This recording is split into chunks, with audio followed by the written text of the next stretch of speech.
The message lit up my phone at 2:37 a.m. Afghanistan time, a notification I almost ignored until morning. 3 months into my second tour with the Rangers, messages from home were usually my lifeline. Not this one. I'm flying to LA with Mike tomorrow. Divorce papers are with my lawyer. I emptied our savings for all the years I've stayed. I deserve it. Don't hate me, but he makes me feel alive again. I stared at the screen, the blue light harsh against the darkness of my quarters. 13 years of marriage dissolved in a text, while I was 7,000 miles away in a combat zone. My name is Daniel Reeves, Master Sergeant, U.S. Army Rangers. I joined up at 18, built a career I was proud of, and somehow thought Sandra understood what that meant when she married me. I read the message 3 more times, each word cutting deeper than the last. Mike. Her personal trainer. The guy I'd paid for as a gift on her 34th birthday, hoping it would help with her complaints about feeling stuck while I was deployed. I set the phone down, took a deep breath, and replied with 2 words. Copy that. Then I switched it off and prepared for morning patrol. There would be time for feelings later. Right now, my team needed me focused. My squad leader Hudson noticed something was off during equipment check. Everything square, Reeves? All good, Sergeant?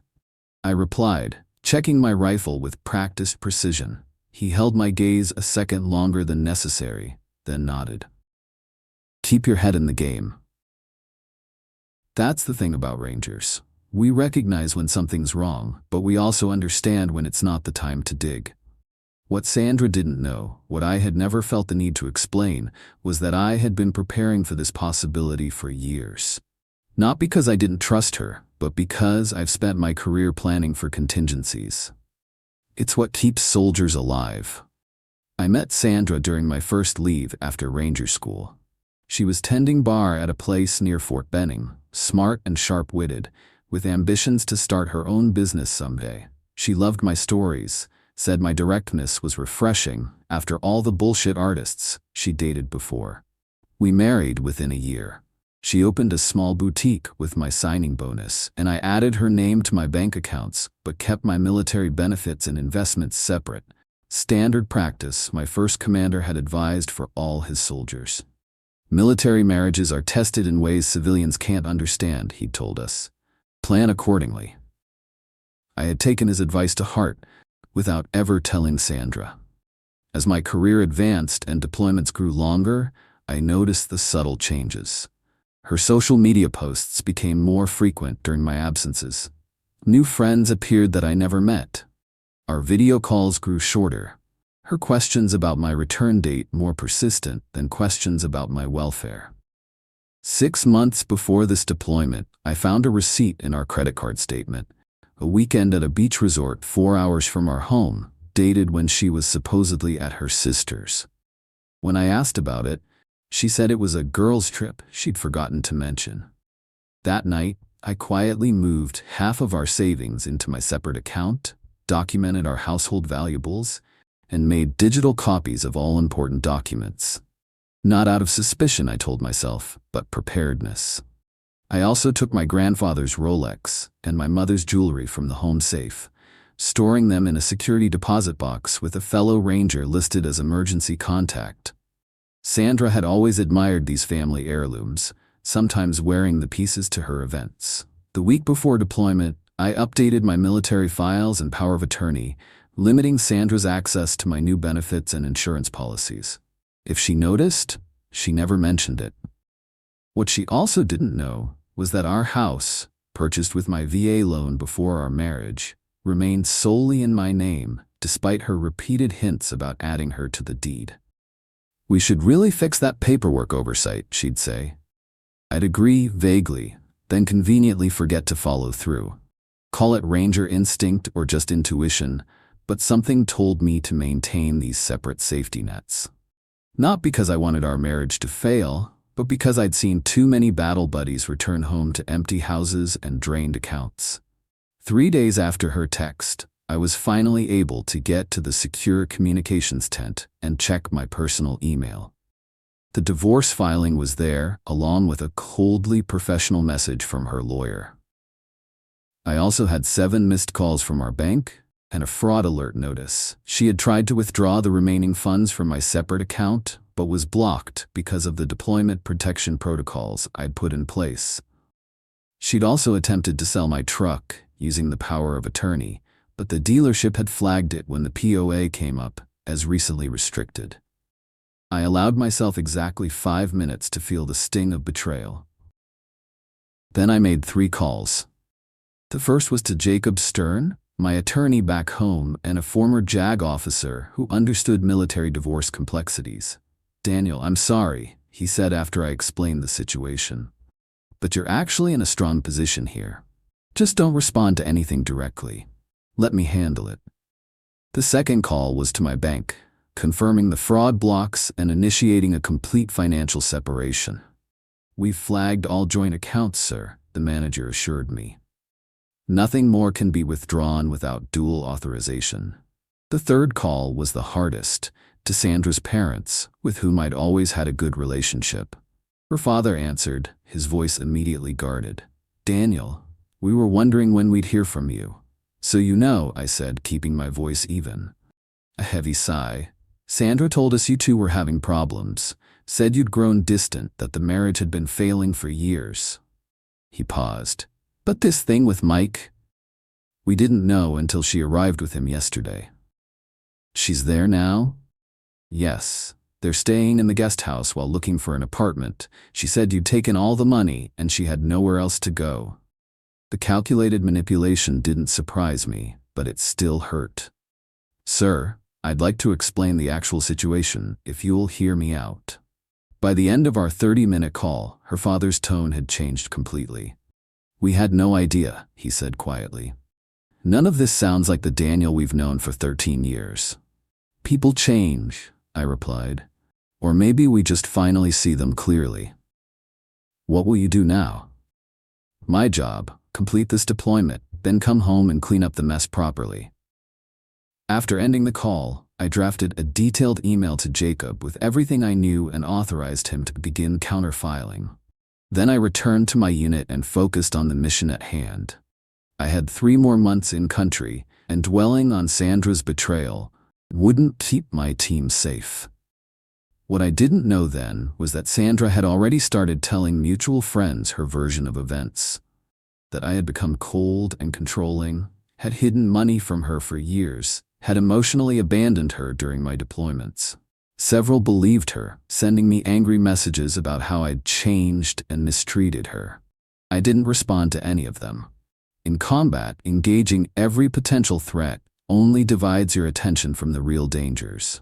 I kept my focus on what mattered: surviving deployment, protecting my legal interests, and maintaining my dignity. Meanwhile, Jacob began methodically documenting everything.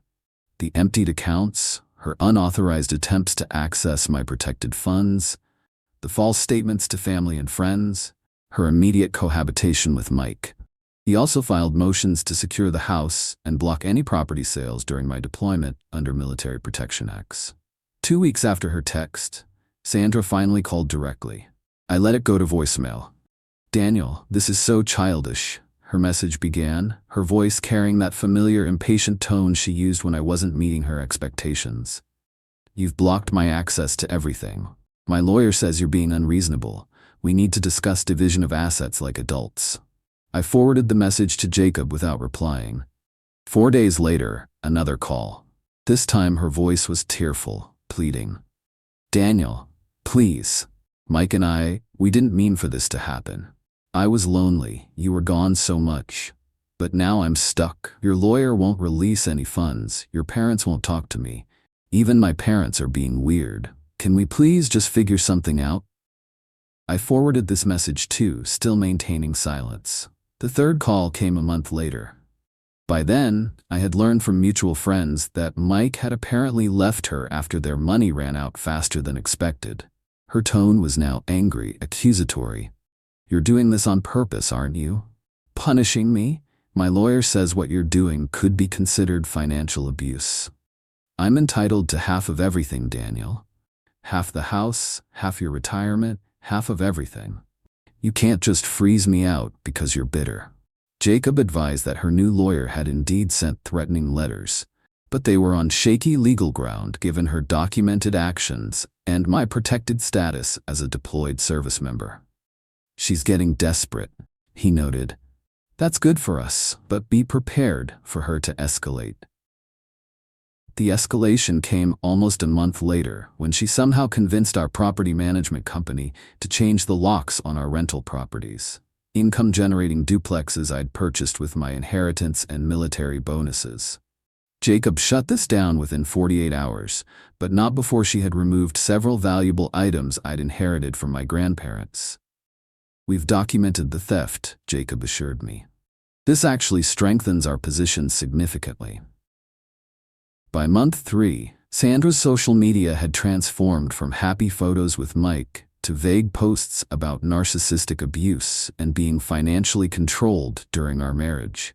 She even started a GoFundMe claiming she was a victim of military spouse abandonment.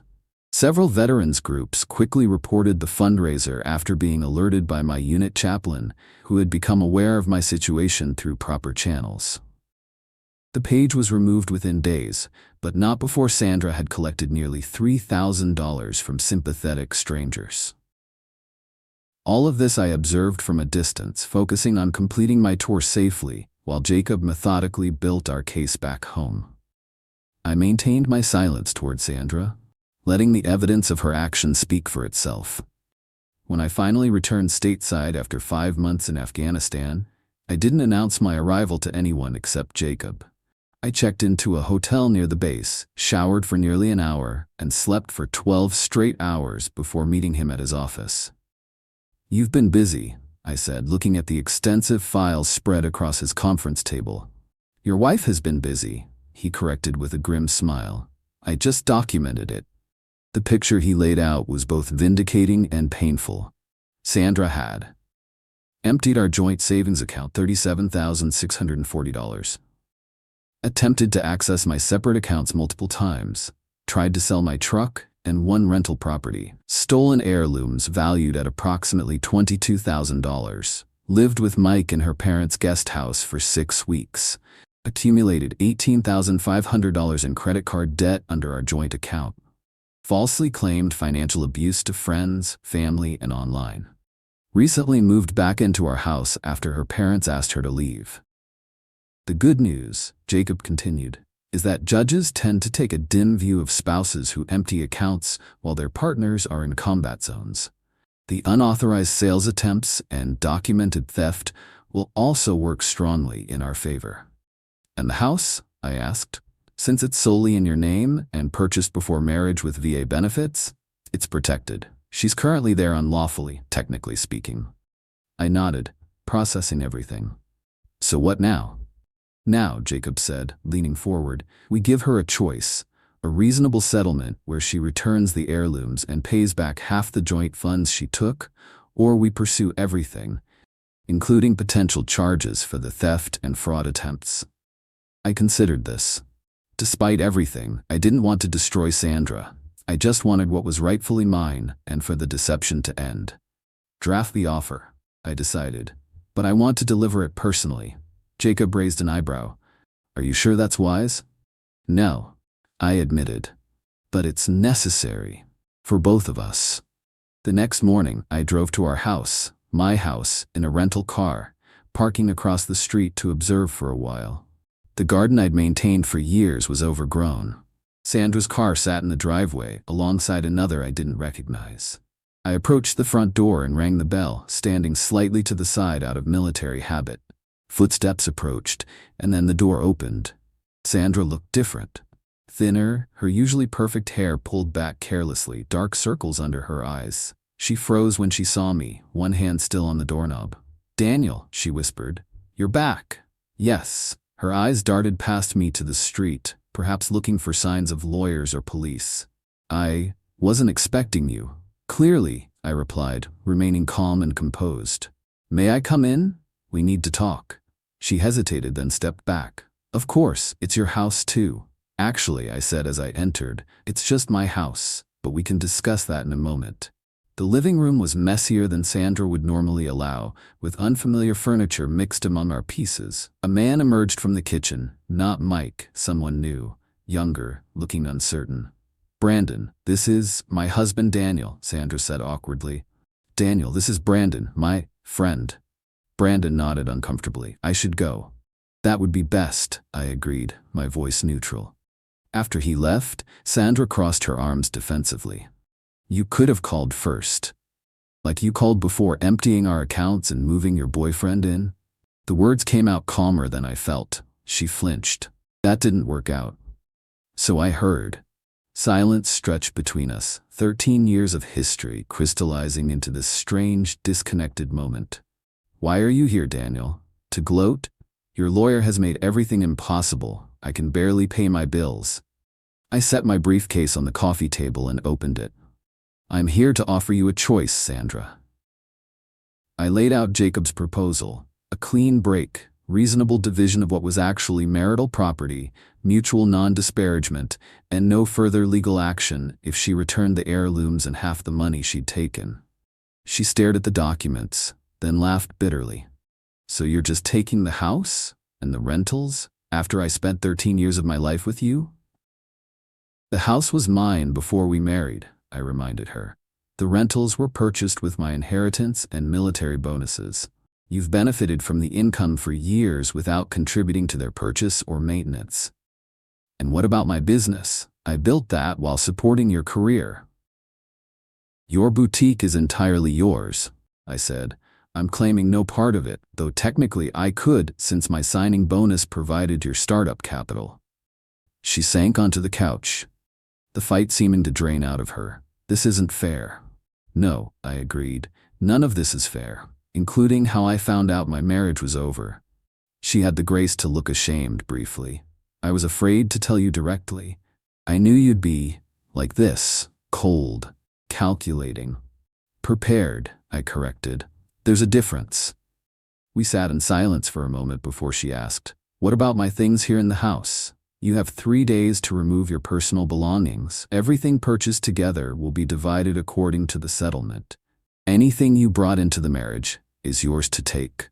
And if I don't agree, then we proceed to court, where I'll pursue full recovery of the stolen heirlooms, the emptied accounts, and the fraudulent statements you've made." "Jacob has documented everything, Sandra. Every attempt to sell property that wasn't yours, every false claim, every penny you took." She stared at me, searching for weakness or bluff and finding none. "You planned for this. All along, you were planning for this." "No," I said honestly. "I planned for contingencies. There's a difference." She looked away, tears finally forming. "I did love you once, you know?" "I know. I loved you too." I stood, leaving the settlement papers on the table. "You have 48 hours to decide. Jacob's number is on the first page." As I turned to leave, she called after me. "What will you do now?" I paused at the door. "Rebuild. Move forward. That's what Rangers do." Sandra signed the settlement agreement the next day. Within a week, she had moved out of the house and returned most of the heirlooms through her lawyer. Some pieces were missing, sold, she claimed, but the most meaningful items came back. The divorce was finalized 3 months later, remarkably smooth given how it had begun. I sold the house and one rental property, using the proceeds to purchase a smaller home near the base and invest the remainder. Sandra opened a new boutique in Denver, according to mutual friends who still kept in touch with both of us. I remained in the Rangers for 2 more years before accepting a training position that kept me stateside. Eventually, I started dating again, cautiously, transparently, with clear-eyed awareness of both my worth and my boundaries. Sometimes I think about that text message, how it felt like the end of everything in that dark moment on deployment. In retrospect, it was actually the beginning of something important, learning that preparation isn't paranoia, that quiet strength isn't weakness, and that ending a chapter with dignity is its own form of victory. Sandra texted me once, about a year after everything was settled. "I'm sorry for how I handled things," she wrote. "You deserved better." I waited a day before responding with the same 2 words I'd first replied with upon receiving her devastating text. Copy that. Some acknowledgments don't need elaboration. Some battles end not with dramatic confrontation, but with the quiet recognition that you've already won.